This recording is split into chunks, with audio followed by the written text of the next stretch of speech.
Salam alaikum wa rahmatullah. Est-ce que vous m'entendez?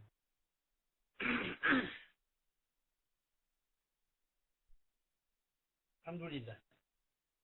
إن الحمد لله نحمده ونستعينه ونستغفره ونعوذ بالله من شرور أنفسنا ومن سيئات أعمالنا من يهده الله فلا مضل له ومن يضلله فلا هادي له وأشهد أن لا إله إلا الله وحده لا شريك له وأشهد أن محمدا صلى الله عليه وسلم عبده ورسوله يا أيها الذين آمنوا اتقوا الله حق تقاته ولا تموتن إلا وأنتم مسلمون يا أيها الناس اتقوا ربكم الذي خلقكم من نفس واحدة وخلق منها زوجها وبث منهما رجالا كثيرا ونساء اتقوا الله الذي تساءلون به والأرحام إن الله كان عليكم رقيبا يا أيها الذين آمنوا اتقوا الله وقولوا قولا سديدا يصلح لكم أعمالكم ويغفر لكم ذنوبكم ومن يطع الله ورسوله فقد فاز فوزا عظيما ألا إن أصدق الكلام كلام الله وخير الهدي هدي محمد عليه الصلاة والسلام وشر الأمور محدثاتها وكل محدثة بدعة وكل بدعة ضلالة وكل ضلالة في النار.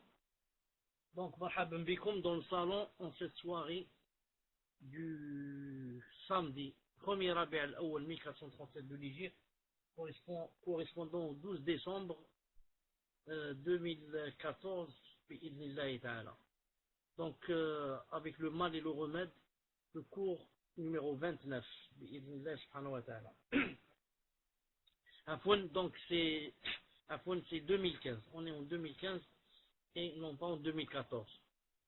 Ensuite, quand je veux prendre le micro, et qu'il y a quelqu'un qui diffuse quelque chose là, des fois en règle générale j'écris prêt, mais des fois le clavier est en arabe, j'écris comme aujourd'hui, j'ai écrit jahiz, ça veut dire je suis prêt. Si vous voyez, c'est juste après le salam de Abu Turab, juste avant lui, j'écris en arabe jahiz, dispo, là.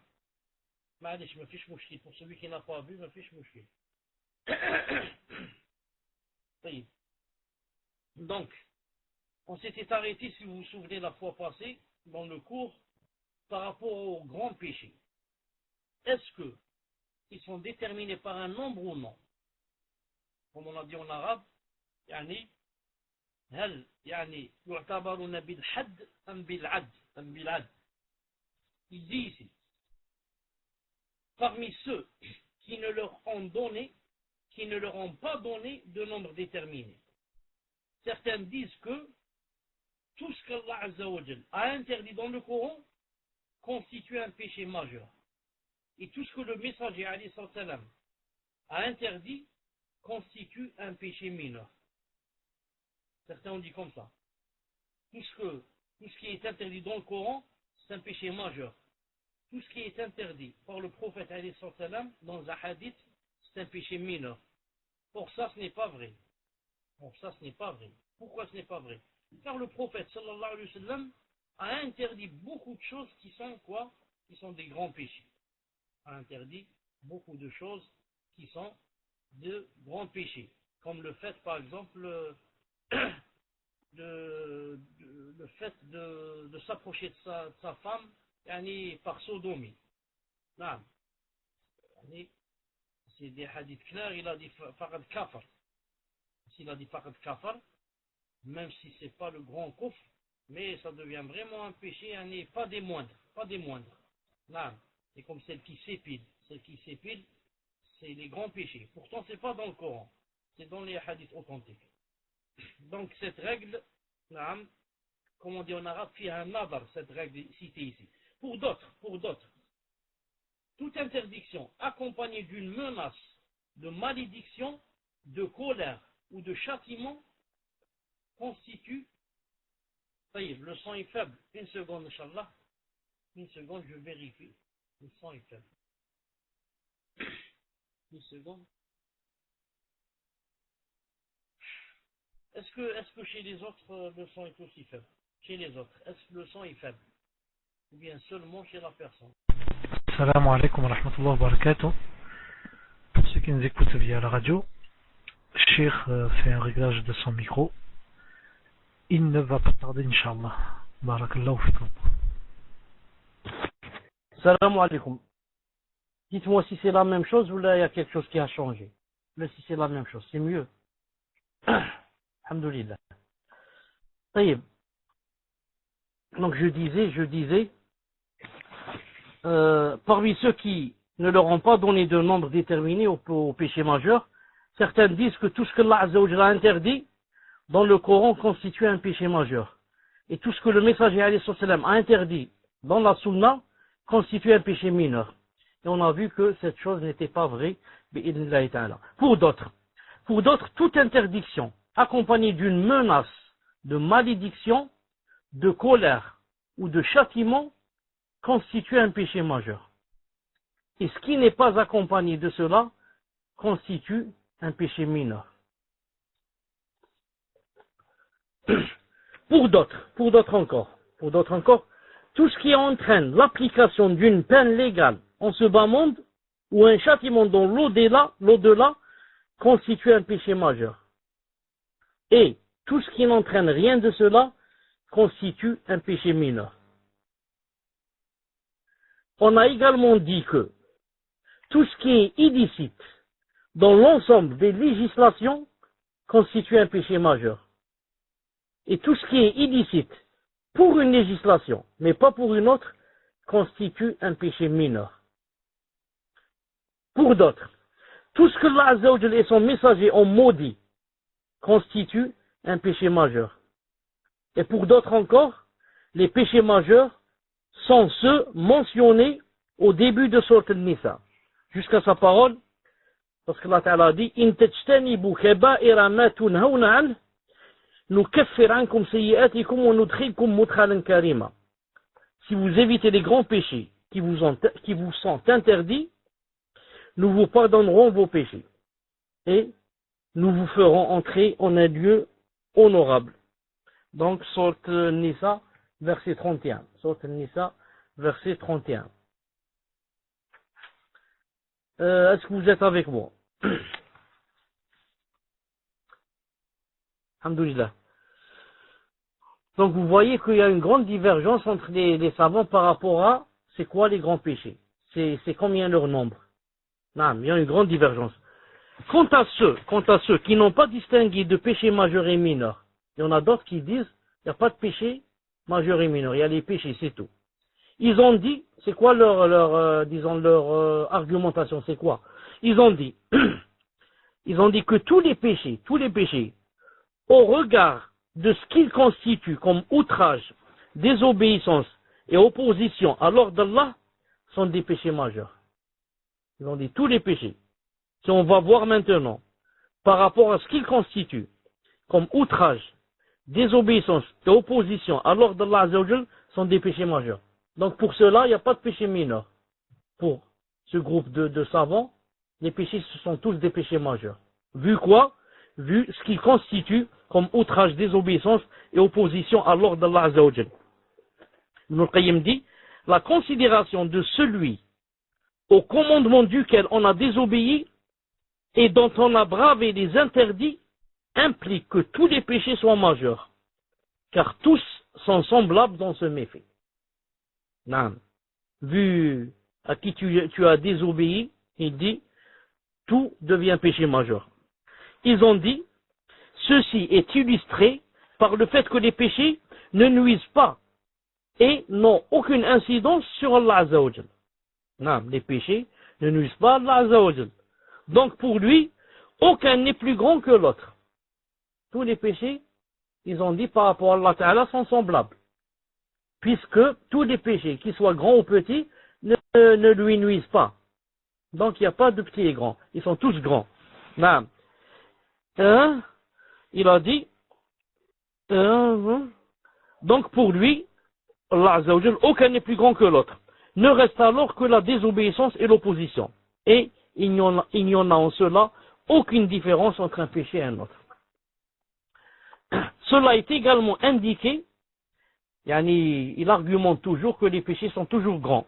Cela est également indiqué par le fait que le méfait des péchés n'est qu'une conséquence de l'outrage et de l'atteinte fait aux droits du Seigneur.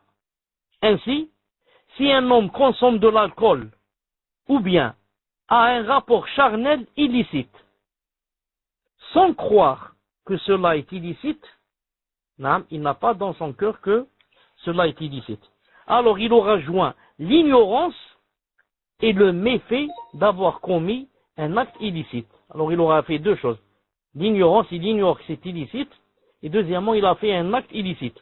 Mais, s'il commet ce même acte, celui qui croit en son caractère illicite, maintenant, c'est une deuxième personne qui sait, par exemple, que la zina est haram, et elle va faire cette chose. Alors cette personne sera tombée dans un des deux méfaits. Un des deux, parce qu'il n'y a pas d'ignorance ici. L'autre avait l'ignorance et il a fait zina. Et celui-là, non, il sait que c'est haram et il a fait zina. Donc, il est tombé dans un des deux méfaits. Et c'est lui qui mérite le châtiment et non le premier. Le premier ne savait pas que c'est haram. Non. Donc, il ne mérite pas le châtiment. Le deuxième savait que c'est haram, non, et il l'a fait. Donc, c'est celui-là qui mérite le châtiment. Donc, cela indique quoi? Cela indique que le méfait du péché est une conséquence de l'outrage et de l'atteinte. Et non pas du fait de le faire seulement. Donc, il veut dire que les péchés, c'est des grands péchés. Non.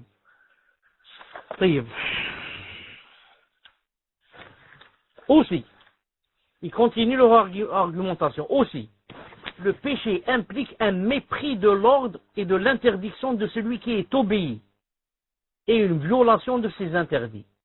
Et il n'y a en cela aucune distinction entre un péché et un autre. Non. Car, dans tous les cas, tu as quoi? Tu as méprisé l'ordre, et l'interdiction de celui qui est obéi. Il dit, le serviteur ne doit donc pas considérer la grandeur ou la petitesse intrinsèque du péché, qui se trouve dans le péché lui-même. Mais, le serviteur doit plutôt considérer le rang et la grande valeur de celui auquel il désobéit. La grande estime de celui auquel il désobéit.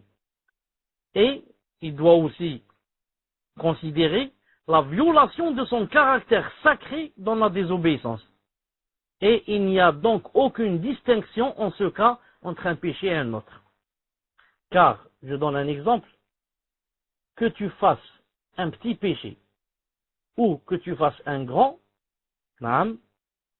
il n'y a pas de différence en ce sens que tu as désobéi à Allah subhanahu wa ta'ala. Que ce soit, d'après eux bien sûr, d'après ces savants, que tu désobéisses à Allah subhanahu wa ta'ala, en faisant un petit péché, ou en faisant un grand, dans tous les cas tu as désobéi à Allah subhanahu wa ta'ala, toujours Allah ta'ala. Ils ont dit, il faut voir cette chose, il faut pas voir le péché que tu as fait. Il faut voir à qui tu as désobéi. Tu as désobéi à Allah subhanahu wa ta'ala. C'est-à-dire pour eux, si tu voles une date, ou bien tu fais la zina, c'est la même chose. En volant une date, qui t'a interdit de voler la date? C'est Allah subhanahu wa ta'ala. Donc tu lui as désobéi. Tu ne l'as pas estimé à sa juste valeur. Et en faisant la zina, tu as désobéi à Allah, c'est la même chose. Il va donner un exemple. Il dit, si un souverain obéit et éminent, par exemple un roi, obéit et éminent, ordonne à un de ses sujets de se rendre pour une mission importante vers une contrée lointaine, et qu'il ordonne à un autre sujet de réaliser une chose à côté de la maison, à côté du palais. Il a ordonné à deux sujets. À un, il lui a dit, va en mission à 600 km. Et au deuxième, il a dit, va en mission à 10 km. Et que tous les deux lui désobéissent. Ils seront égaux dans l'aversion et la perte d'estime qu'il aura pour eux. Il a dit, pour les deux, ce roi, va se mettre en colère et va ne plus les estimer comme ils se doivent. Que ce soit celui qui a failli à sa mission et n'est pas allé à 600 km, ou que ce soit le deuxième qui n'est pas allé à 2 ou 5 km, il n'a pas fait la mission. Il a dit, pour les deux, il sera en colère et va les mésestimer ou peut-être les punir. Ainsi, le péché de celui qui délaisse, suivez maintenant, ainsi, le péché de celui qui délaisse l'accomplissement du pèlerinage, l'accomplissement du pèlerinage du Hajj, alors qu'il habite à la Mecque. Et celui qui n'assiste pas à la prière du vendredi, alors qu'il est voisin de la mosquée. Et pire, ces deux choses-là. Celui qui ne fait pas le Hajj alors qu'il habite à la Mecque. Et celui qui ne va pas prier la prière du Jumu'ah alors qu'il est voisin de la mosquée. Et pire auprès d'Allah que la désobéissance de celui qui délaisse cela, délaisse le Hajj ou bien le Jumu'ah alors qu'il réside loin. Alors qu'il réside loin. Car l'obligation s'appliquant au premier est plus grande.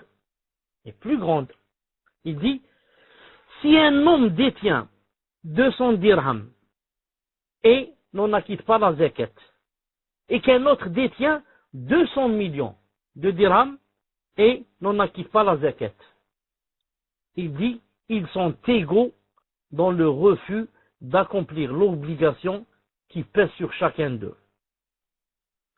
De même que leur similarité dans le châtiment n'est pas improbable, si tous deux persistent dans le refus d'acquitter la zakat sur leurs biens, qu'ils soient minimes ou importants. Lui, dans le livre, il a dit, ils ne sont pas égaux. Naam. Moi, je me suis dit, peut-être qu'il s'est trompé, il voulait dire, ils sont égaux. Naam. Wallahu ta'ala alam. Al-Muhim. Titre numéro 64, le but de la création d'Allah Azza wa Jal. Pourquoi moi j'ai changé, j'ai dit ils sont égaux? Car j'ai vérifié et comparé avec l'arabe, avec ce qu'a dit Ibn al-Qayyim rahimahullah dans le texte officiel en arabe. Naam. Le but de la création d'Allah Azza wa Jal. Ibn al-Qayyim rahimahullah ta'ala dit, on peut exposer clairement cette question en disant qu'Allah Azza wa Jal a envoyé ses messagers, révélé ses livres et créé les cieux et la terre afin d'être connu, adoré et unifié, et que la religion, l'obéissance et le prêche lui soient totalement voués.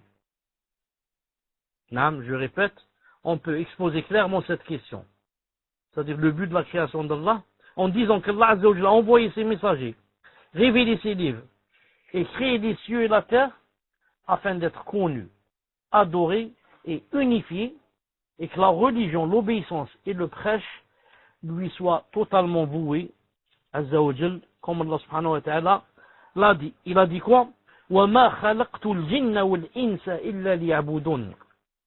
Sourate Al-Dhariyat, verset 56. Je n'ai créé les djinns et les hommes que pour qu'ils m'adorent. Je n'ai créé les djinns et les hommes que pour qu'ils m'adorent.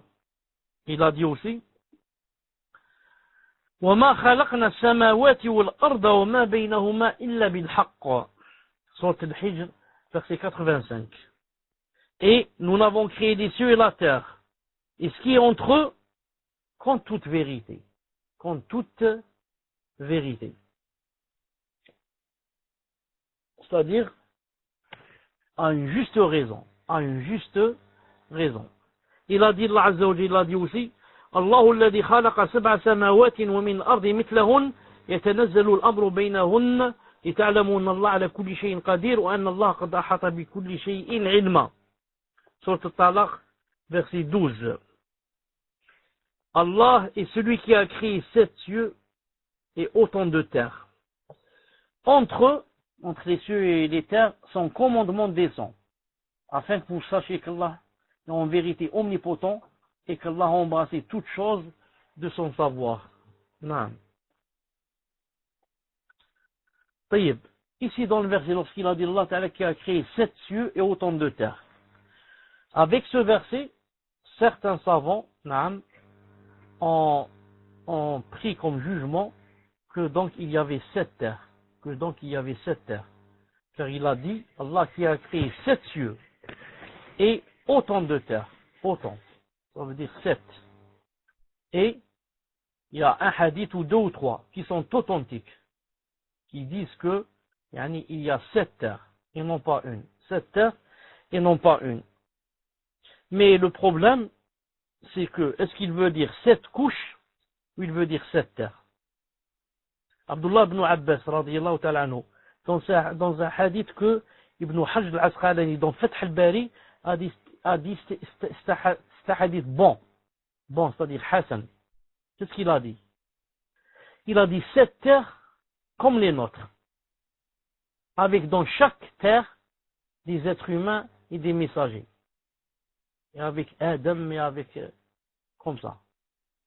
Mais ça, c'est un peu étonnant comparé à ce que les autres, parce que les autres n'ont pas dit ça. Naam. Et Abdullah ibn Abbas, radiyallahu ta'ala anhu, est connu que, quoi? Est connu que, il prenait des gens du livre. Et les gens du livre, ça veut dire, ils prenaient, des juifs et des chrétiens. Or, c'est connu que dans leur livre, il y a des choses qui ne sont pas vraies. Non. C'est pour cela que cette parole-ci, n'est pas très répandue. Il n'y a pas beaucoup de savants qui disent ça.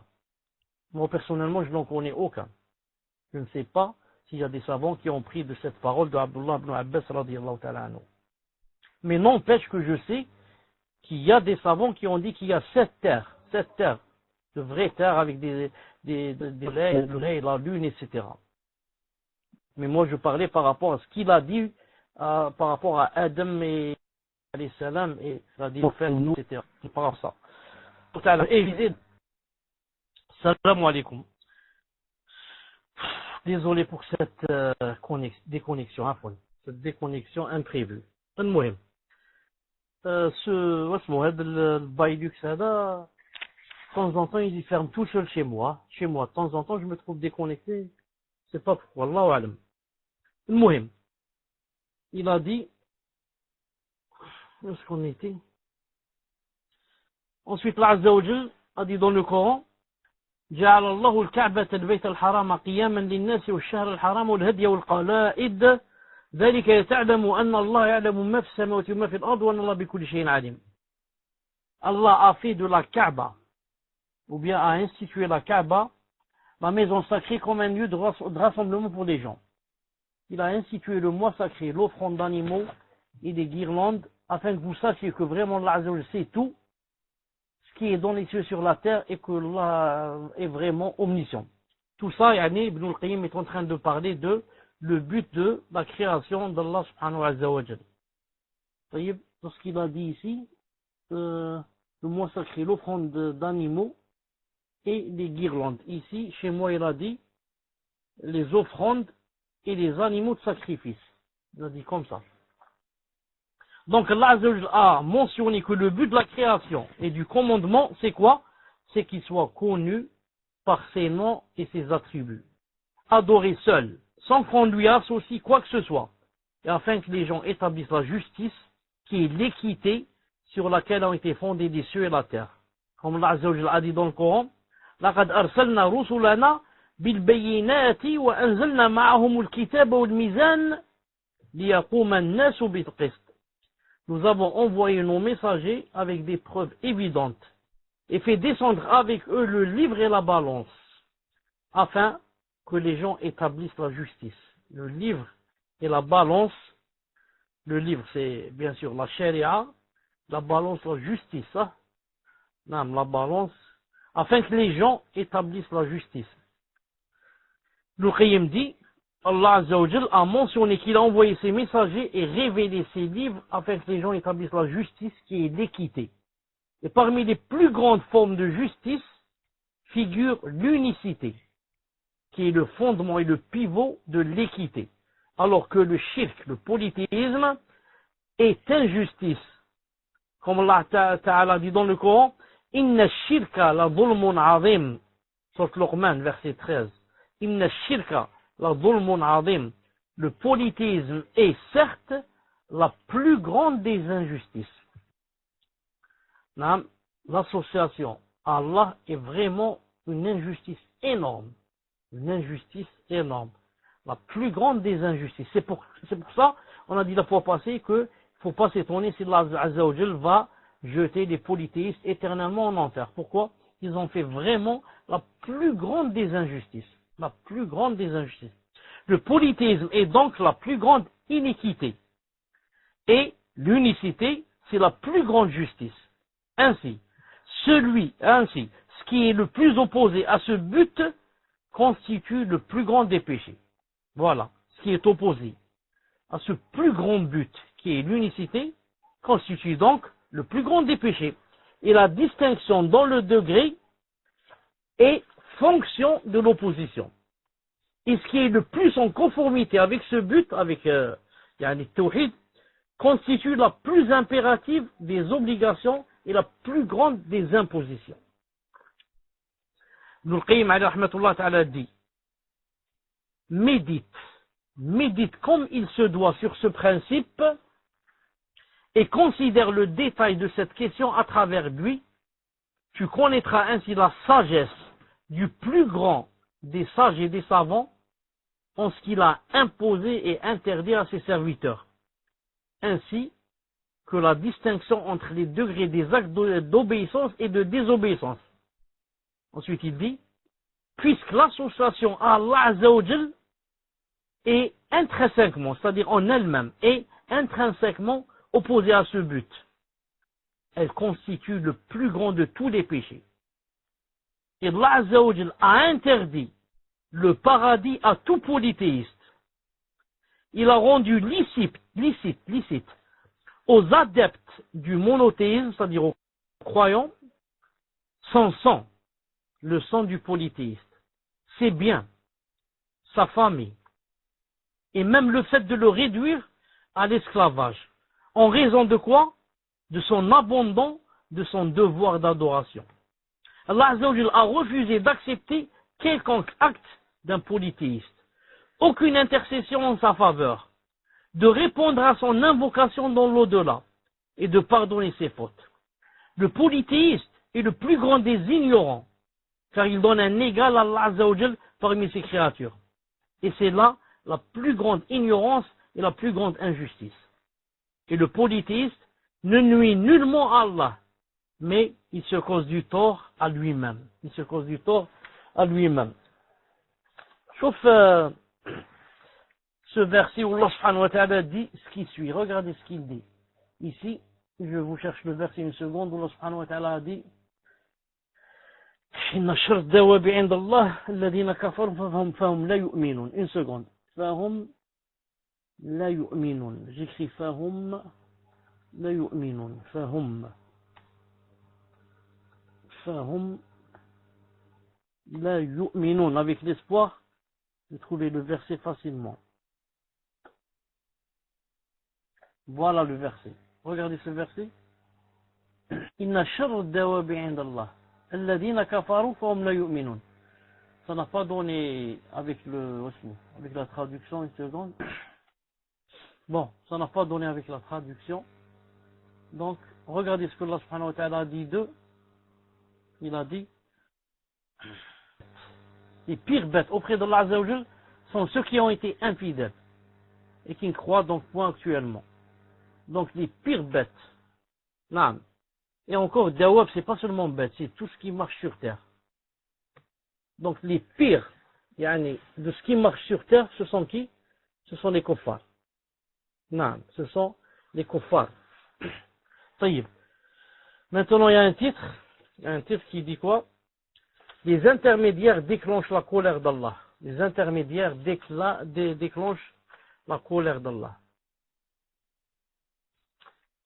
Ibn al-Qayyim alayhi rahmatullah ta'ala dit, apparaît une question qui est que le polythéiste cherche uniquement à glorifier le Seigneur, auprès duquel, en raison de son éminence, on ne peut s'introduire que par l'entremise d'intermédiaires et intercesseurs à la manière des rois. Donc le mouchrik, c'est comme ça qu'il dit. Moi, je ne peux pas arriver directement à Allah, je suis sale, je suis souillé, donc je prends un intermédiaire. Il dit, le polythéiste ne cherche donc pas à mépriser la Seigneurie, mais plutôt à la révérer. Au contraire, moi je ne veux que du bien. J'ai une bonne intention. Je ne veux pas aller à Allah comme ça directement. Je ne mérite pas sa proximité. C'est pour ça que je prends des intermédiaires qui sont mieux que moi. il dit, je n'adore ces intermédiaires que pour qu'ils me rapprochent, me guident et m'introduisent auprès de lui. C'est là le but. Ils ne sont que des intermédiaires et intercesseurs. Pourquoi donc cela provoque-t-il le courroux et la colère d'Allah Azza wa Jal, entraînant l'éternité en enfer, le versement du sang de qui agit de la sorte et le caractère licite de sa famille et de ses biens? Il dit, la réponse, c'est que cela est lié à une autre question qui est, est-il permis qu'Allah Azza wa Jal légifère à ses serviteurs de se rapprocher de lui au travers d'intermédiaires et intercesseurs? Car l'interdiction de la chose ne peut être tirée que de la législation. Alors, ou bien cela n'est qu'une perversion de la nature et de la raison qui ne peut être indiquée que par une législation divine. Au contraire, les législations sont venues attester de l'infamie au regard de la nature et de la raison, de ce qui est plus infâme que tout. Mais pourquoi parmi tous les péchés, Allah Azza wa Jal il ne le pardonne pas. Il ne pardonne pas le politisme et le shirk. Allah Ta'ala dit dans le Coran, Inna Allah la yaghfiru an yushraka bih, wa yaghfiru ma duna dhalika liman yasha. Allah ne pardonne pas qu'on lui donne un associé, et il pardonne pour une chose moindre à qui il veut. Sourate An-Nisa, verset 48. Certes, Allah ne pardonne pas qu'on lui donne quelque associé, à part cela, il pardonne à qui il veut. Non. Ibn al-Qayyim alayhi rahmatullah ta'ala dit, médite cette question. Concentre ton cœur et ton esprit sur la réponse et ne la néglige pas. Car c'est par elle qu'on distingue les polythéistes des monothéistes. Ceux qui connaissent Allah de ceux qui l'ignorent. Et les habitants du paradis des habitants de l'enfer. Nous disons donc qu'Allah Ta'ala nous accorde succès et assistance, et c'est de lui que nous recherchons secours et réussite, car celui qu'Allah Ta'ala guide, personne ne pourra l'égarer. Et celui qu'Allah Ta'ala égare, nul ne pourra le guider. Tout comme personne ne peut retenir ce que Allah Ta'ala donne, et nul ne peut donner ce que Allah Azza wa Jal retient. Donc nous disons, le polythéiste est de deux types. Le shirk est de deux types. Un polythéisme lié à l'essence de l'être adoré, ses noms, ses attributs et actes. Et un polythéisme dans l'adoration qu'on lui voue et la relation à lui. C'est-à-dire que, donc il y a deux sortes de polythéisme. Polythéisme qui est lié à Allah Azza wa Jal lui-même, en son essence et dhatihi, et un polythéisme, et bien sûr ses noms et ses attributs, et un polythéisme qui a rapport avec nous, c'est-à-dire ce qu'on lui voue et notre relation avec lui,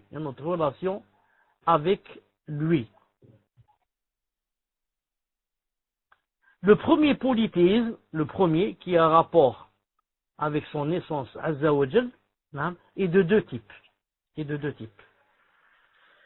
Le premier, c'est le polythéisme de reniement, qui est la pire des formes de polythéisme, à l'image de Pharaon qui a dit Wa ma rabbul alamin. Qu'est-ce que le Seigneur de l'univers? Qu'est-ce que le Seigneur de l'univers? Cher, vous n'avez plus le micro.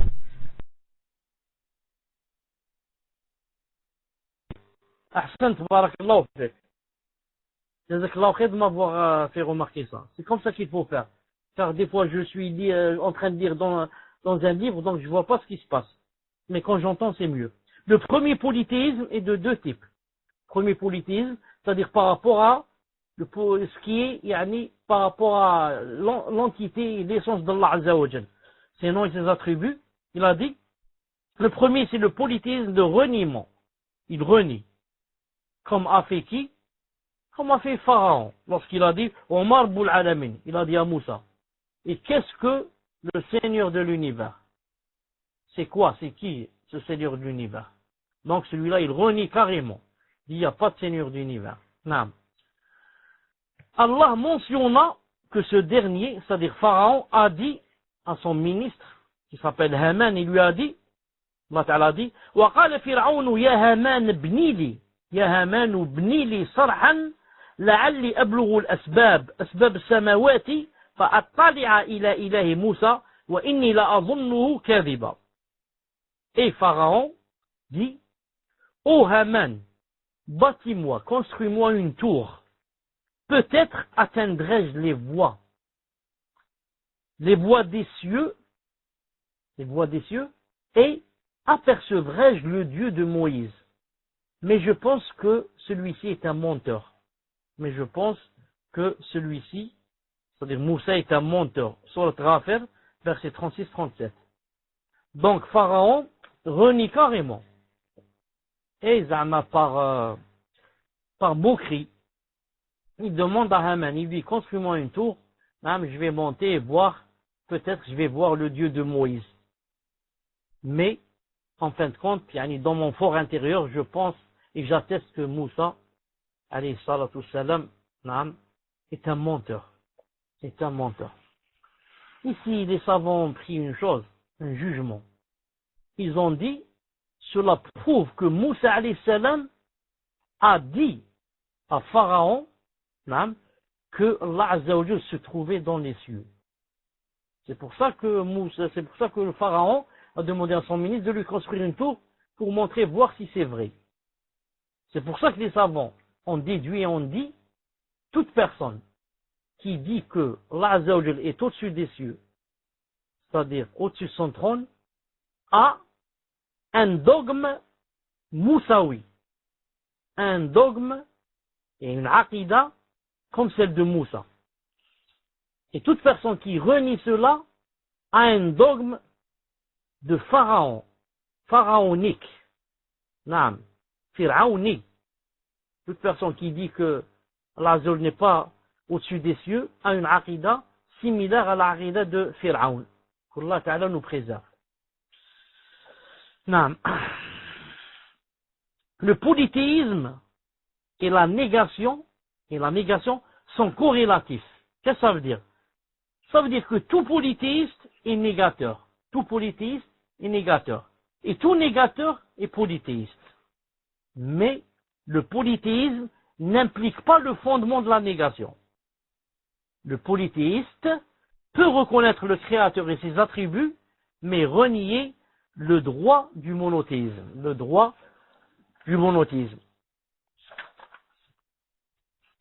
Ibn Qayyim rahmatullah ta'ala continue et dit, le fondement du polythéisme et le principe sur lequel il se base, c'est la négation.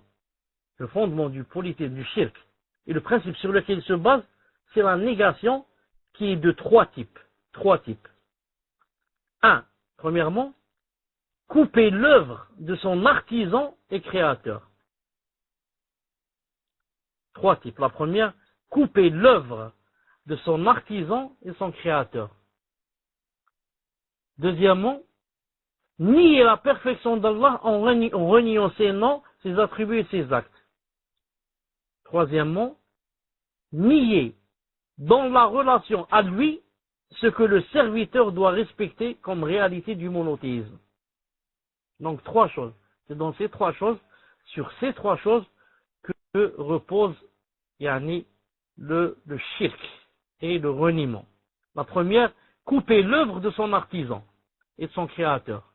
Couper et dire que tout ce qu'il y a dans les cieux, dans la terre, les montagnes, les mers, etc., n'appartiennent pas à Allah.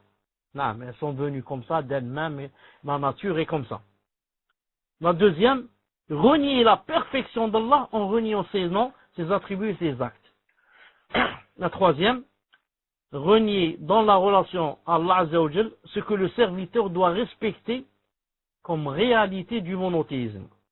Il dit c'est là le polythéisme d'une partie des panthéistes qui disent qu'il n'existe pas de créateur et de créature et qu'ils ne forment pas deux choses distinctes. Mais Allah et la création ne font qu'un. A'udhu billah.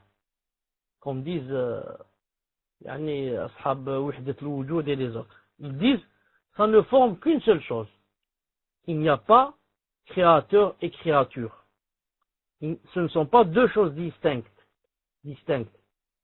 Ils peuvent même citer des za'ma, des versets ou des hadiths. dans le verset, ils peuvent citer lorsque Allah Ta'ala dit وَمَا رَمَيْتَ إِذْ رَمَيْتَ وَلَكِنَّ اللَّهَ رَمَى. Lorsque le prophète islam a pris une poignée de terre et l'a jetée sur les yeux des mécréants. Allah Ta'ala lui a dit وَمَا رَمَيْتَ إِذْ رَمَيْتَ. Tu n'as pas jeté quand tu as jeté. Tu as jeté la terre. Mais c'est moi qui ai jeté. C'est moi, Allah. ولكن الله رمى. Mais c'est Allah qui a jeté.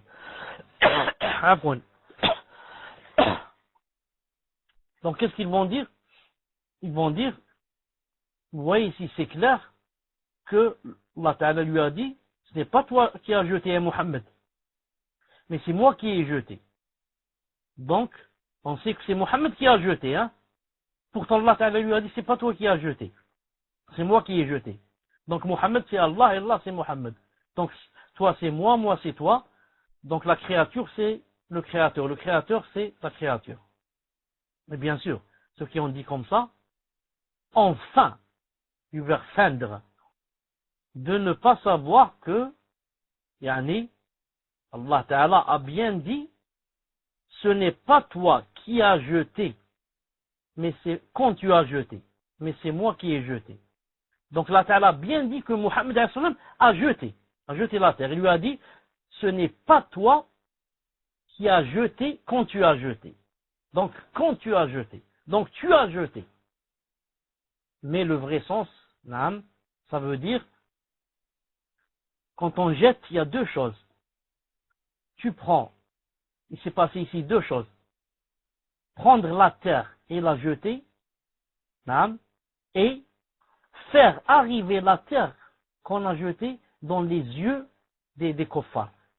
Allah Ta'ala lui a enlevé une chose et lui a accepté une chose. Il a dit, ça veut dire, toi, tu as jeté, c'est-à-dire, tu as pris seulement de la terre et tu l'as jeté. Ça, c'est toi qui l'as fait, tu as jeté. Mais, faire arriver la terre dans les yeux des kuffars, c'est pas toi qui l'as fait, c'est moi qui l'ai fait. C'est moi qui ai jeté. Donc, jeter ici, jeter de la terre. Si on veut dire par jeter de la terre, la prendre du sol et la jeter dans les yeux comme ça des kuffars, sans savoir si elle va arriver aux yeux ou elle va pas arriver, ça c'est le prophète Hassan qui l'a fait.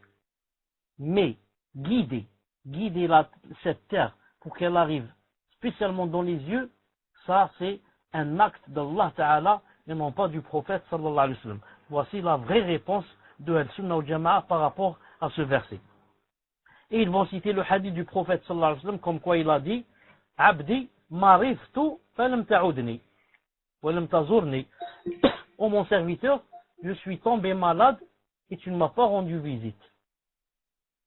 Comme ça, ils vont dire. Et le prophète sallam a dit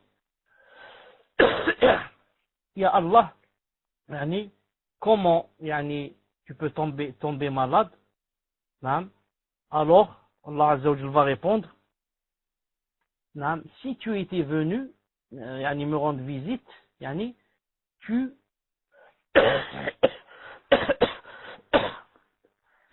tu m'aurais trouvé chez lui, devant lui là, devant le malade. Donc ici, en fin de compte, c'est bien clair que Allah Ta'ala a dit, je suis tombé malade, mais il voulait dire, que un serviteur est tombé malade.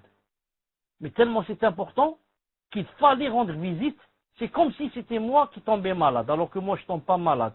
La preuve, il a dit, tu m'aurais trouvé, près de lui, près du malade. Il m'a pas dit, tu m'aurais trouvé à sa place sur le lit, mais tu m'aurais trouvé près de lui, c'est-à-dire très proche de lui. Très proche de lui. Je suis très proche du malade pour nous exhorter à aller rendre visite aux malades. Pour nous exhorter à aller rendre visite aux malades. Eux, ils vont dire non, il a dit, je suis tombé malade. Ensuite, il a dit, si tu es venu, tu m'aurais trouvé. Donc, je suis moi-même le malade. Donc, le créateur devient créature, et ça, c'est du kufr. C'est du kufr, sarih. C'est du kufr sarih. Al-Muhim. Ibn al-Qayyim dit ici, il dit, c'est également le polythéisme des irréligieux, qui prétendent la préexistence et l'éternité de l'univers qui n'a jamais été néant, mais n'a cessé d'être. Et pour eux, tous les événements dépendent des causes et moyens qui impliquent leur existence et qu'ils nomment la raison et l'âme. C'est aussi le polythéisme de ceux qui renient les noms, attributs et actes du Seigneur parmi les extrémistes des Jahmites et des Karamites, des Karamitas. Ce sont ceux qui ont volé la pierre noire de la Kaaba. Des années et des années, 40 ans je crois. Non, ils l'ont volé jusqu'à ce que un des khalifes leur a fait la guerre et l'a récupéré. A récupéré la pierre noire. Et les Karamitas, bien sûr, c'est une secte très très dangereuse, vraiment dangereuse. Non. Il dit qu'ils ne lui reconnaissent aucun nom et attribut, et ont considéré les créatures comme étant plus parfaites que Allah subhanahu wa ta'ala, qu'Allah nous préserve, puisque la perfection de l'essence naît de ses noms et ses attributs. Non, voilà, Inch'Allah ta'ala, pour aujourd'hui. Le prochain titre sera le polythéisme des chrétiens qui professent la Trinité. Non, on laisse ça, Inch'Allah ta'ala, pour le prochain cours. Préparez vos questions. On se rencontre dans un quart d'heure. Subhanakallahumma wa bihamdik. Ashhadu an la ilaha illa ant. Astaghfiruka wa atubu ilayk. Assalamu alaikum wa rahmatullahi wa barakatuh. Assalamu alaikum wa rahmatullah. Est-ce que vous m'entendez? Alhamdulillahi rabbil alamin. Donc, sans tarder, Inch'Allah ta'ala, on passe bi'idna azza wa jal à la première question que Allah subhanahu wa ta'ala nous aide et nous facilite. Tafaddal. Wa alaykoum salam wa rahmatullahi wa barakatuh, ya Cheikh, jazakallahu khayran. Amin. Donc, nous allons passer à la première question. Question d'une sœur qui demande qu'Allah vous accorde la réussite ici-bas et dans l'au-delà. Cheikh, est-ce que les savants considèrent les Jahmites en tant que mécréants? Tafaddal ya Cheikh, wa jazakallahu khayran. Est-ce que les savants considèrent les Jahmites comme mécréants? Naam. C'est l'avis le plus fort et le plus répandu des savants. Ils disent que les Jahmites sont des mécréants. Car il ne faut pas oublier que les Jahmites, ils ne reconnaissent pas les noms et les attributs d'Allah subhanahu wa ta'ala. Naam. Pour cela que c'est grave. C'est pour ça qu'ils sont considérés, insha'Allah ta'ala, comme des mécréants, ou du moins chez la plupart de Al-Sunnah ou Al-Jama'ati bi'idhnillah subhanahu wa ta'ala. C'est pour ça que leur chef, Al-Jahm, avant lui, leur chef Ja'd ibn Dirham, ont été bi'idhnillah subhanahu wa ta'ala exécutés.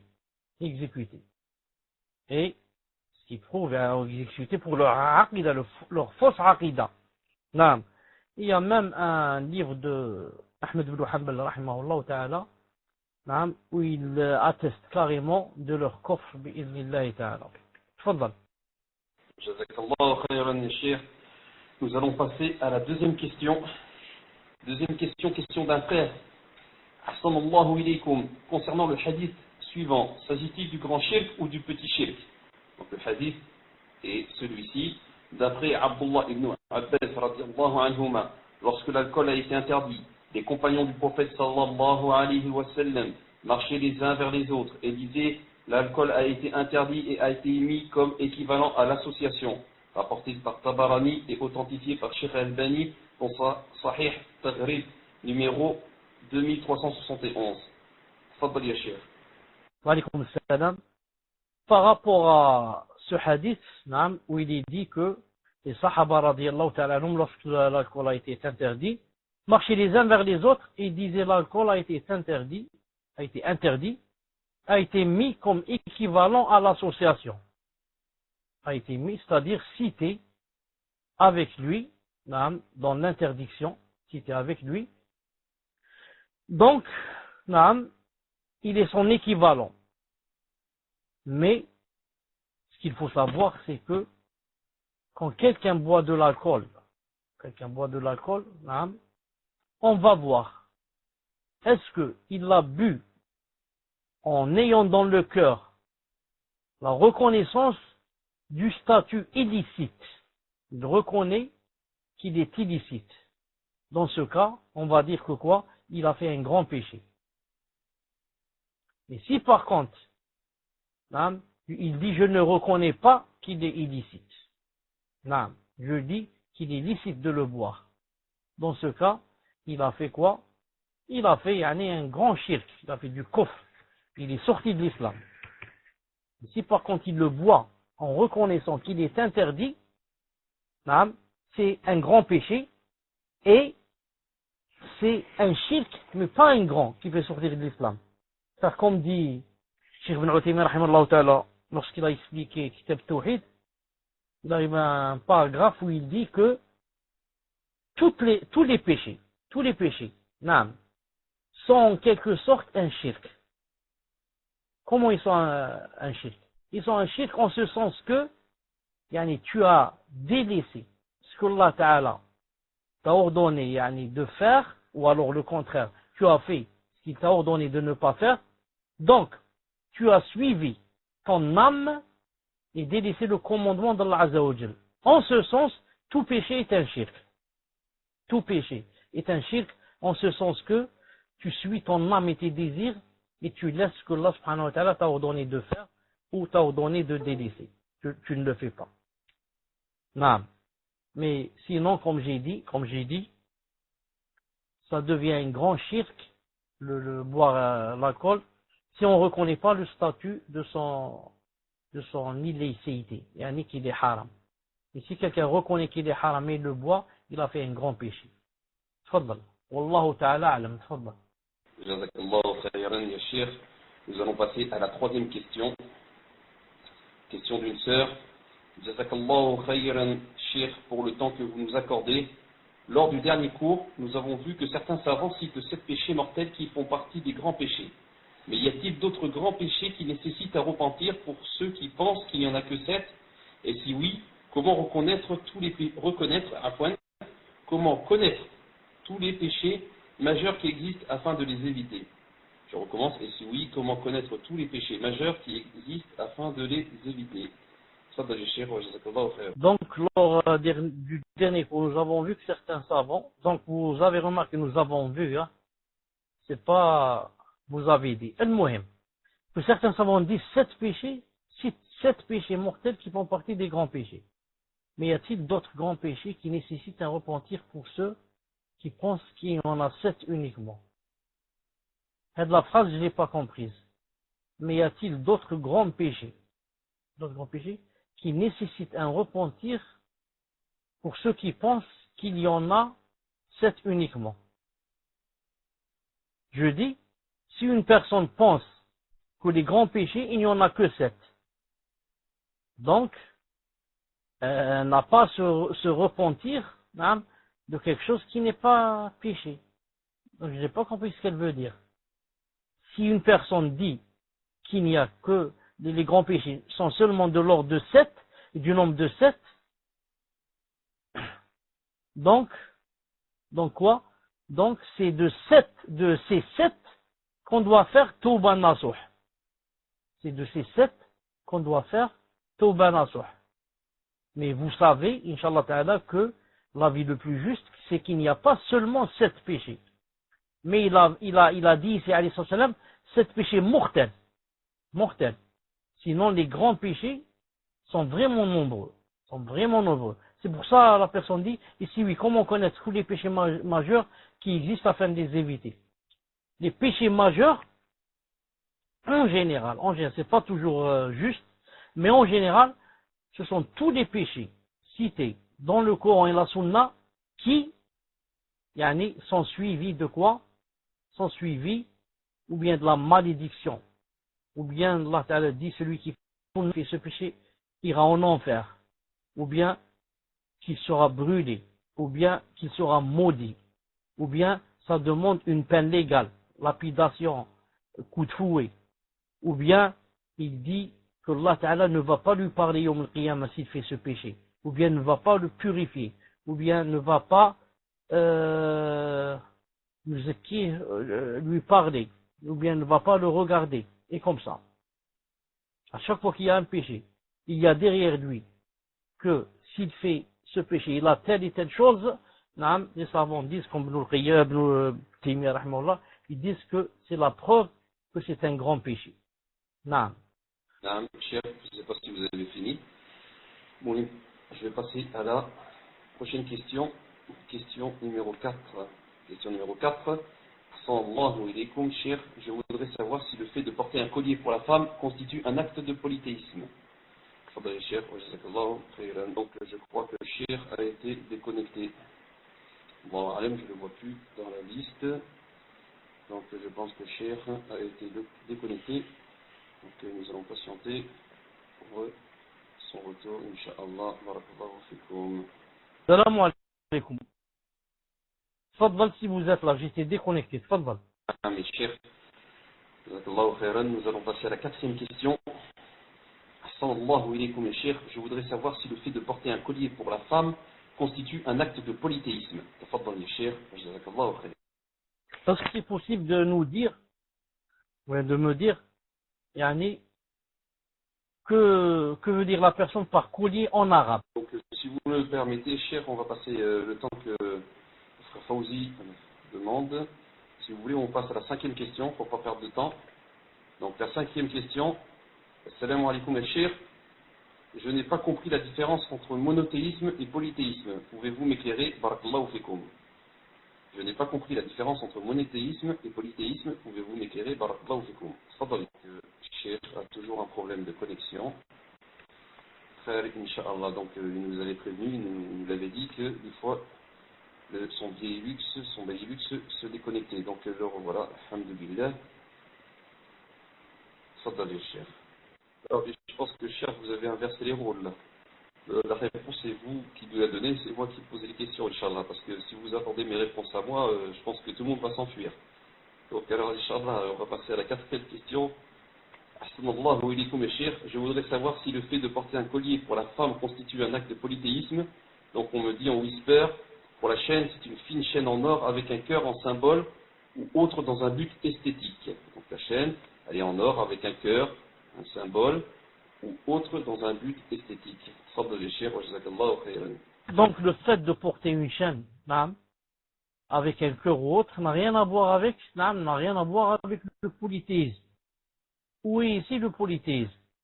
Maintenant, si elle met une chaîne avec un cœur, en mettant dans l'intention que le cœur, ce cœur-là, va attirer, par exemple, va attirer les sentiments d'une autre personne. Une amitié ou bien un amour ou bien d'une autre personne, dans ce cas, ça rentre dans le shirk et le polythéisme.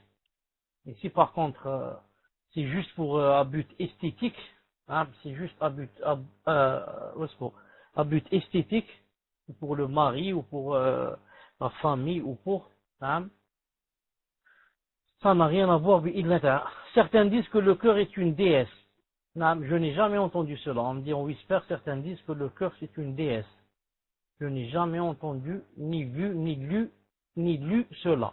Si vous connaissez une parole d'un savant qui dit que mettre le cœur dans une chaîne pour une femme, c'est haram car c'est une déesse ou là qui nous montre la parole du savant pour qu'on l'applique bi'idnillahi subhanahu wa ta'ala. Naam.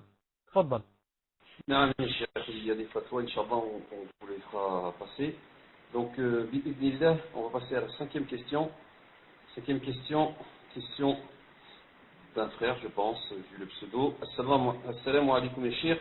Je n'ai pas compris la différence entre monothéisme et polythéisme. Pouvez-vous m'éclairer? Barakallahu fikum. Tafadal ya cheikh. Wa jazakallahu khayran. Donc quelqu'un a écrit ici, il y a des fatawa. Parce qu'en arabe on dit fatawa et fatawi. Les deux c'est vrai. Comme on dit da'awa et da'awi. Comme on dit sahara et sahari. Il y a des fatawa sur l'interdiction d'utiliser le cœur comme symbole.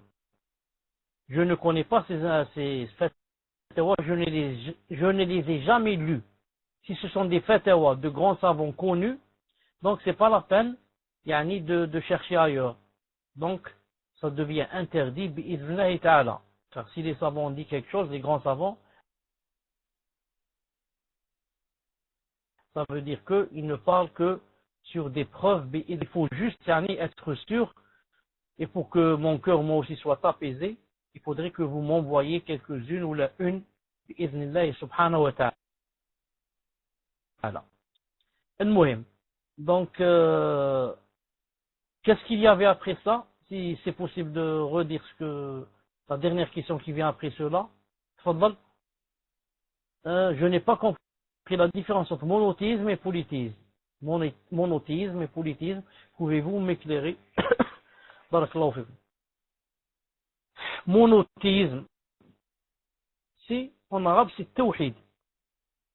C'est faire l'unicité à Allah subhanahu wa ta'ala, en son essence. Ne pas dire qu'il y en a deux, par exemple. Non.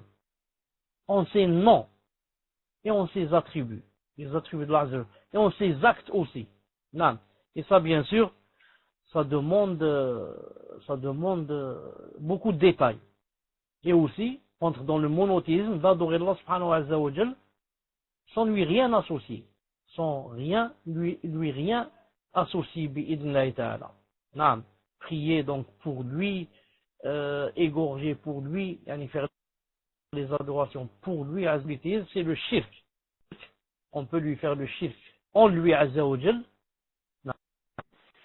Donc, Cheikh a toujours un problème de connexion. Donc, Baylux est en train de nous faire des mashakil. Frère, Inch'Allah. Walhamdulillah. Donc, nous passons. Il est là. Donc, attendez, j'ai cru entendre. Voilà, Cheikh s'est connecté. On attend, Inch'Allah, le temps qu'il rentre dans le salon et prenne le mic. Je dis tout ça pour ceux qui sont à la radio. Voilà. Fadal ya Cheikh. Donc, Afwan, pour aujourd'hui, la connexion est très mauvaise chez moi. La connexion est très mauvaise chez moi. Je ne sais pas si vous avez entendu la réponse par rapport au monothéisme et par rapport au polythéisme. Pas la fin. La fin, j'ai dit que le polythéisme, le shirk lui-même, se divisait en deux grandes parties. Il y a le grand et le petit. Le grand shirk fait sortir la personne de l'islam. C'est comme si je prie pour une personne. Ou alors j'égorge pour un saint, pour une divinité. Et comme ça. Ça fait sortir de l'islam. Non. Mais le petit shirk, comme l'ostentation, ou le fait par exemple de jurer par autre qu'Allah, c'est un polythéisme, mais ça ne fait pas sortir de l'islam. Ça ne fait pas sortir de l'islam. Non. Fadal. Alors, question. Quel est le jugement concernant l'utilisation de ces symboles, c'est-à-dire le cœur, afin d'exprimer mon amour à mon épouse ou à ma mère? Réponse de Cheikh Fawaz al-Awadi. Cela n'est pas permis car c'est un symbole de l'amour interdit. Il y a en cela une ressemblance envers les pervers. D'accord. Donc, nous allons passer à la 7e question. Avant que tu passes à la 7e question, je voudrais faire une remarque. Je ne sais pas si vous allez bien méditer la question et vous allez trouver que ce n'est pas ce que je voulais dire et ce n'est pas ce que j'ai dit. Non. Car écoutez bien la question. Quel est le jugement concernant l'utilisation du cœur ici? Écoutez bien, afin d'exprimer mon amour à mon épouse ou à ma mère. Non. Et moi je parlais du fait de mettre seulement un cœur, mais pas avec cette niya. Voilà, un pendentif. Je mets un cœur, ou je mets une petite voiture, ou je mets un petit téléphone, dans mon collier. Il y a une clé. Donc il y a une grande différence entre mettre une chose pour aucun but, juste pour l'esthétique. Alors que, ici, c'est la mettre dans le but d'attirer une chose. D'attirer l'amour de quelqu'un, d'exprimer l'amour de ceci, cela. Là, ça change tout. Donc, Inch'Allah Ta'ala, il y a une différence entre la question qui m'a été posée et celle-là. Wallahu Ta'ala a'lam. Tfaddal, je te redonne le micro, bi'idnillahi ta'ala. Non, jazakallah khayran Cheikh, ça n'a rien à voir avec une déesse ou quoi que ce soit. Donc, nous allons passer à la 6e question. 6e question. Jazakallah khayran pour le cours. On a vu que le premier type de polythéisme est le polythéisme de reniement. Ma question, est-ce que le fait d'être mécréant rend forcément la personne polythéiste? Est-ce que le fait d'être mécréant rend forcément la personne polythéiste? Avant de répondre à cette question, il faut savoir, comme a dit Ibn Taymiyyah et beaucoup d'autres savants aussi avant lui, que le fait de dire qu'il n'y a pas de Dieu en cet univers, ou pour cet univers, il n'y a pas de Dieu. Les choses sont venues d'elles-mêmes et comme ça, ce qu'on appelle l'athéisme. Il n'y a pas de Dieu. Les savants citent que le premier à avoir dit cela, c'est qui? C'est le pharaon. Lorsqu'il a dit à Moussa, c'est qui ton Dieu, ou là c'est quoi ton Dieu? Ils ont dit sinon, les polythéistes des Arabes, les Kourachites, les connus, Abu Jahl, Abu Lahab et la clique, ils disent, ceux-là savaient qu'il y avait un Dieu. Mais juste que, ils disent que on ne peut pas l'adorer comme ça directement, on a besoin d'intermédiaires et d'intercesseurs. Comme ça ils ont dit. Ils ont dit sinon, comme a dit Allah Ta'ala dans le Coran, si tu leur demandes qui a créé les cieux et la terre, ils disent Allah. Dans un autre verset, si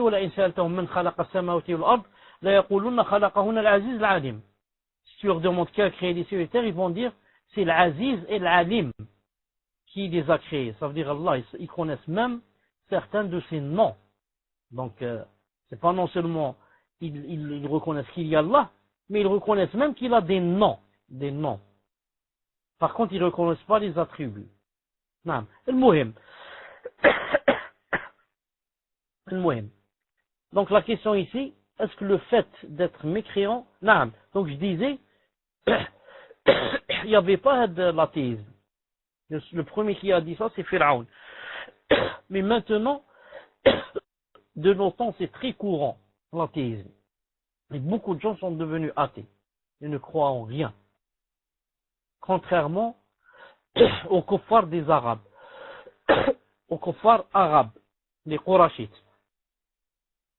Donc, pour répondre à la question, est-ce que le fait d'être mécréant rend forcément la personne polythéiste? Je dis non. Mais le contraire est vrai. Le fait d'être polythéiste rend forcément la personne mécréante. C'est pour ça on va dire, tout polythéisme implique la mécréance. Et pas tout mécréance implique le polythéisme. Je répète, et c'est une règle, tout polythéisme implique la mécréance. On parle du grand polythéisme, bien sûr. Implique la mécréance. Et pas toute mécréance implique le polythéisme. Et pour mieux comprendre, je vais donner un exemple.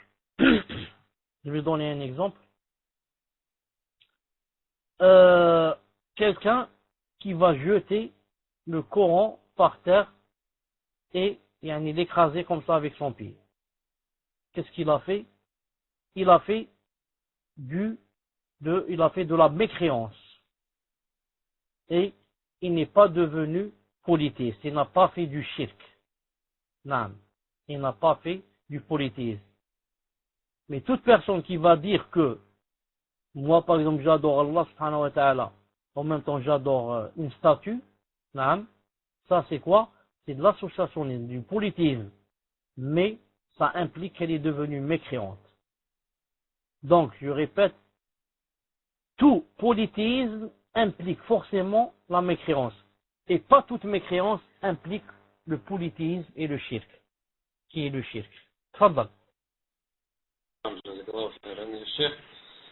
Donc, nous allons passer à la 7e question. Question d'une sœur qui demande, vous avez dit dans le cours, si j'ai bien compris que le polythéisme lié à l'essence de l'être adoré est lui-même constitué de deux types de polythéisme. Le premier est le polythéisme de reniement. Par contre, quel est le deuxième type? Barakallahu fikum. Tfadal Cheikh. Jazakallahu khairan. Donc une seconde, je vais lui relire bi'idhnillahi ta'ala. On parlait de quoi donc? Des deux types de polythéisme. Non. Le premier est le polythéisme de reniement, qui est la pire des formes de polythéisme. Non. Le deuxième, on ne l'a pas encore fait, c'est le prochain cours. Il a dit ici, le deuxième type est celui de ceux qui ont adopté une autre divinité en dehors d'Allah, sans pour autant renier ses noms, ses attributs et sa seigneurie. À l'exemple du polythéisme des chrétiens. Naam.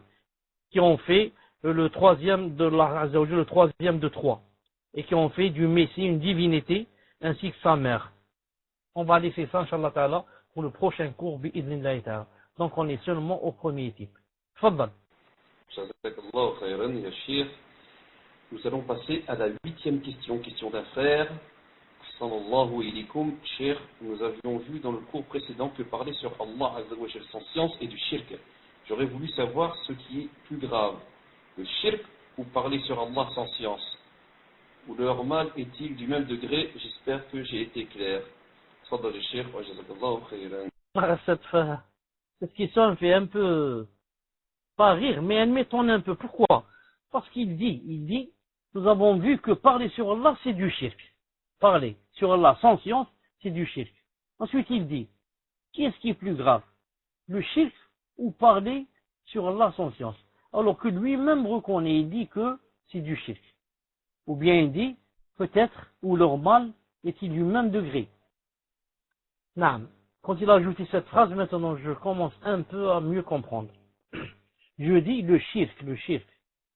Yani, il est de plusieurs sortes. Ou disons, il est de deux grandes sortes, le grand et le petit. Mais le grand lui-même et le petit lui-même se décomposent. C'est-à-dire, c'est pas, tu fais une seule chose, il n'y a que cette seule chose qui est le shirk. Le shirk lui-même, le grand shirk, par exemple, c'est beaucoup de choses. Adorer une statue avec Allah, adorer un saint, égorger quelque chose, non, pas pour Allah, pour un saint, demander à une personne de donner des enfants, demander à un mort de me donner du rizq, et comme ça. Donc tout ça, ça rentre dans le grand shirk. Et parmi le grand shirk, ça rentre aussi le fait de parler sur Allah Azza wa Jalla sans science. Sans science. C'est très grave.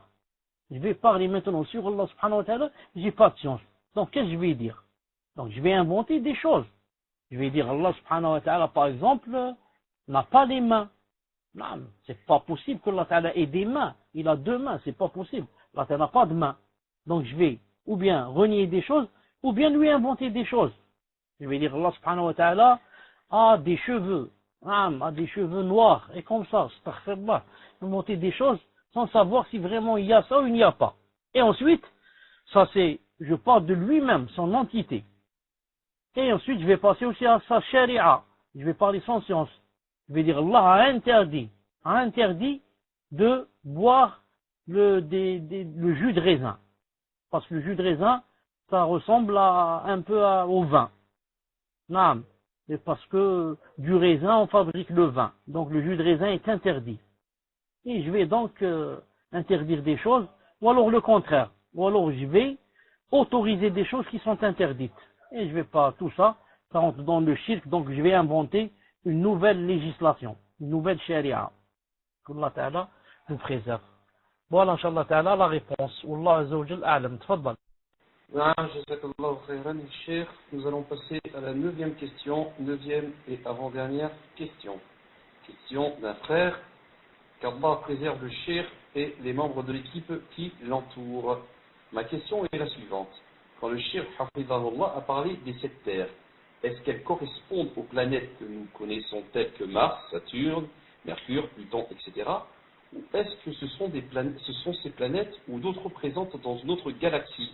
Donc, est-ce que c'est des planètes que j'ai citées, ou alors ce sont d'autres planètes qui sont présentes dans une autre galaxie, un autre système solaire ou un tout autre monde? Ceux qui ont dit par rapport aux 7 terres qu'elles sont 7 couches. 7 couches. Et chaque terre, chaque couche s'appelle une terre. Dans ce cas, il n'y a pas de problème bi'idhnillahi ta'ala. Et beaucoup de savants ont dit cela. Et ce qui fait un peu peut-être pencher vers cette parole, c'est que la personne, quand elle va mourir, comme dans le hadith authentique, et que c'est un kafir, et qu'on va lui dire, on va dire à cette personne, yani au défunt ou là aux anges, de l'emmener vers le plus profond de la terre, Sijin, vers la prison qui se trouve au plus profond de la terre. Et c'est bien sûr l'enfer. c'est bien sûr l'enfer. Et l'enfer, vous savez qu'il n'y a pas de plus chaud que l'enfer. Et subhanallah al-azim, quand on voit ce qui sort de la terre, quand il y a un volcan, et comment qu'on appelle, vous m'entendez pas? Plus profond de la terre, vous m'entendez pas? Non, il y a un problème avec le micro. Al-Muhim. Donc je disais, même avec de l'eau, on ne peut pas les éteindre. Avec de l'eau, on ne peut pas les éteindre. Ça fait vraiment penser que c'est la vie qui dit que ce sont des couches. Et que la terre, il parle de la septième terre qui se trouve tout à fait en bas, où se trouve Jahannam. Où se trouve Jahannam. Car Jahannam, comme vous savez, se trouve au plus profond de la terre. Et ceux qui ont dit que ce sont 7 terres, ils ne parlent pas de Saturne et Mercure, etc. Non.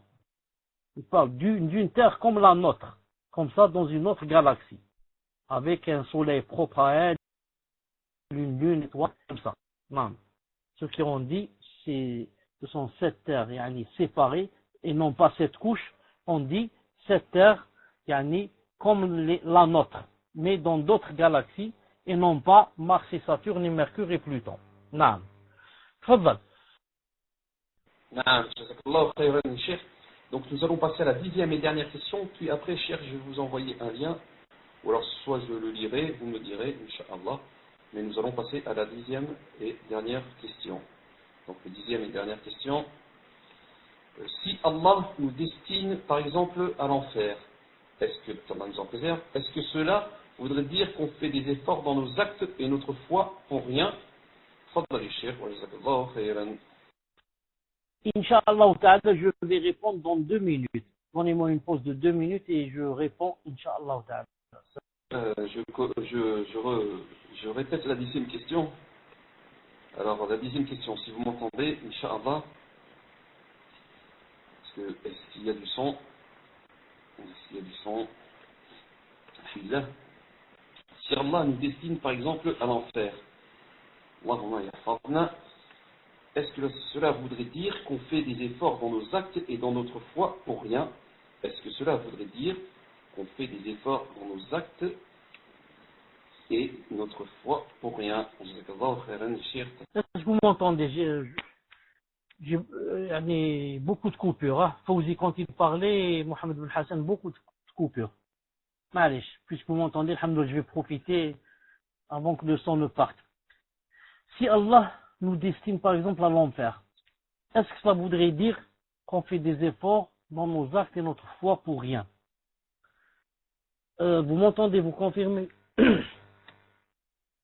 Alhamdoulilah. Donc je dis comme réponse, premièrement, personne ne sait qu'il va aller en enfer. C'est pour ça qu'aucune personne n'a le droit de dire, moi je ne fais pas d'effort. Pourquoi? Parce que peut-être je suis destiné à aller en enfer. Qui te dit que tu n'es pas destiné à aller au paradis? Peut-être que tu es destiné pour le paradis, donc fais des efforts, pour avoir Allah subhanahu wa ta'ala, et pour que tu restes toujours parmi ceux qui vont aller au paradis. Donc aucune personne n'a le droit de dire, Naam, pourquoi je fais des efforts, peut-être que je suis destiné pour l'enfer. Ensuite, autre chose très importante. Allah subhanahu wa ta'ala, quand il a créé des gens, il a destiné certains au paradis, certains en enfer. C'est pas parce que, il a dit, je fais ce que je veux, allez, ceux-là ils vont au paradis. Donc quand je disais, ça ne veut pas dire qu'il y a des gens qui étaient destinés pour le paradis vont se trouver parmi ceux de l'enfer, et le contraire. Des gens qui n'ont pas adoré Allah et l'ont insulté, n'ont pas cru en lui, etc. Destinés à l'enfer, ils vont se trouver parmi ceux qui vont entrer au paradis. Ce serait un grand désordre. Alors que Allah Ta'ala est le sage et le plus sage des sages. Le plus sage des sages. Donc je dis autre chose, c'est qu'Allah Subhanahu wa Ta'ala, quand il a dit ceux-là vont au paradis, la connexion est très mauvaise. Hein, la connexion est très mauvaise.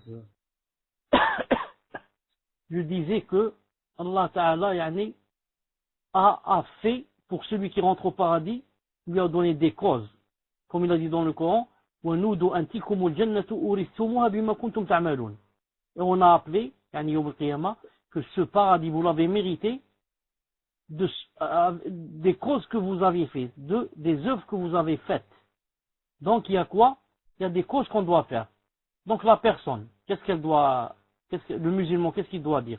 Il doit dire, Inch'Allah Ta'ala, je pense du bien d'Allah Subhanahu wa Ta'ala, et je suis croyant, et il a promis que les croyants iront au paradis, donc je fais des efforts au maximum, pour que je sois parmi ceux-là. Et j'espère, et j'escompte chez Allah Ta'ala, que je serai parmi les gens du paradis. C'est comme ça qu'il doit penser. Il ne doit pas être un défaitiste et dire je fais partie de ceux de l'enfer, donc j'arrête. Ça c'est Shaitan qui te dit comme ça. Dit, Inch'Allah Ta'ala, Allah a promis aux croyants qu'ils iraient au paradis. Et je suis un croyant. Inch'Allah. Et Allah Ta'ala a dit, donc adorez-moi, donc moi je l'adore. Moi je l'adore, je fais des salats, je fais ce que je peux, et je demande à Allah Ta'ala de me faire entrer au paradis. Et il ne faut pas dire, comme a dit ici la personne, donc à quoi ça sert. On dit ça quand on est sûr qu'on va aller en enfer. Si Allah a écrit que tu es parmi des gens de l'enfer, ça, à quoi ça sert? Mais toi tu ne sais pas. Peut-être, Inch'Allah Ta'ala, et c'est comme ça qu'on pense, qu'on fait partie des gens du paradis, Inch'Allah Ta'ala, si on meurt sur le tawhid. Donc je fais des efforts en ce sens, Inch'Allah Ta'ala. J'arrête avant que ça me coupe davantage, et aujourd'hui la connexion était très mauvaise. On va se rencontrer, Inch'Allah Ta'ala, lundi, dans 2 jours, bi'idhnillahi Ta'ala. Salam alaikum wa rahmatullahi wa barakatuh.